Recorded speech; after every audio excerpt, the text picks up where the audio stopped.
All right, here we go. This is Cosplay 101. Some techniques that I'm going to be giving in this video series. I'm going to be showing you how I solve some problems. The great thing about cosplay is that you are creating something that is your own. You're being inspired by other people's work, but you are creating something your own, and you're creating it 100%.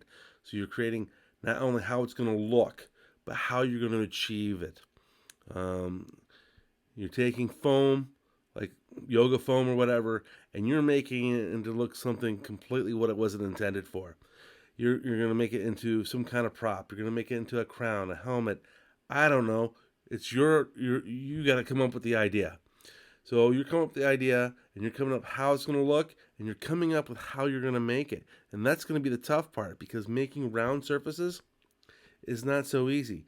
Making uniquely shaped surfaces, not so easy. You got to break stuff down to basic forms. And sometimes you got to break it down into not so basic forms.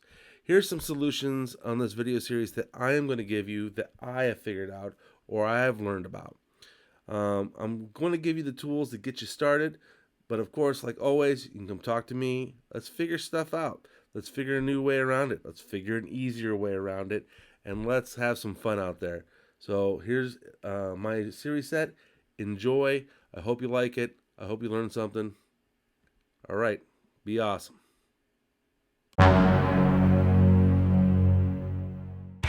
All right, it's Dremel time in the construction of your props.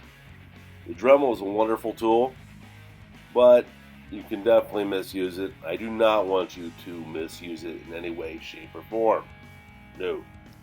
What I would like you to do is this. These are the rules for the Dremel. 1.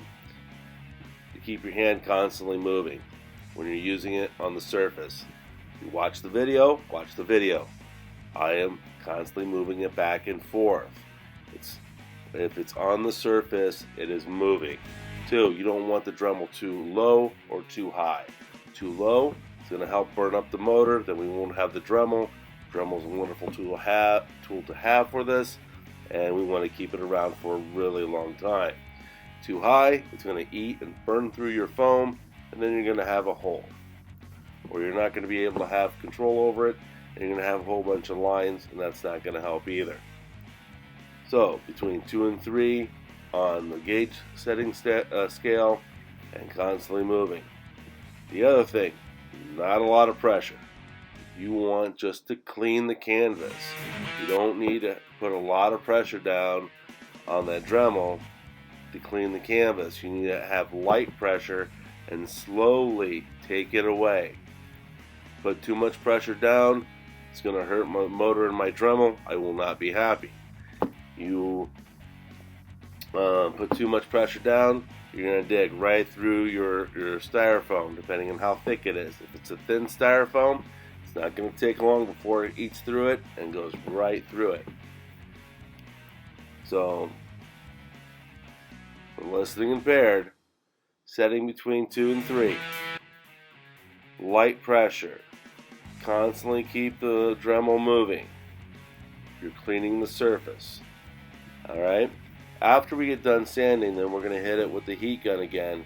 It's going to help make that surface a lot easier for painting. It's going to make the surface less fuzzy because it's going to be fuzzy after you get done sanding.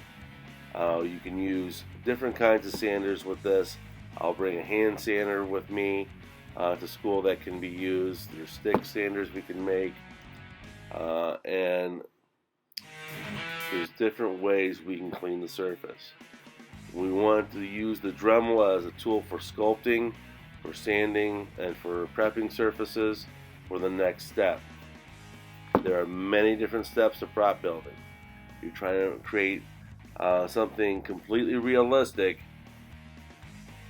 using foam that you work out on. I know, concept. It's a little strange, but it's a fun time. So I hope you all do great on your creations.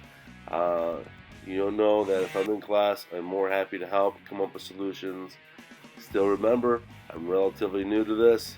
Even though I'm experienced in art for 40 some odd years, There's always another way of doing things. There's always more than one way of solving a problem. So let's solve the problem together and create something that we're going to be proud of, create something that's going to be awesome. Alright, enjoy the rest of the video. I hope you enjoyed this video. Like, share, and subscribe. It feeds the algorithm. Yeah, you know, I had to say it. Sorry, I had to say it. Alright, have a good one.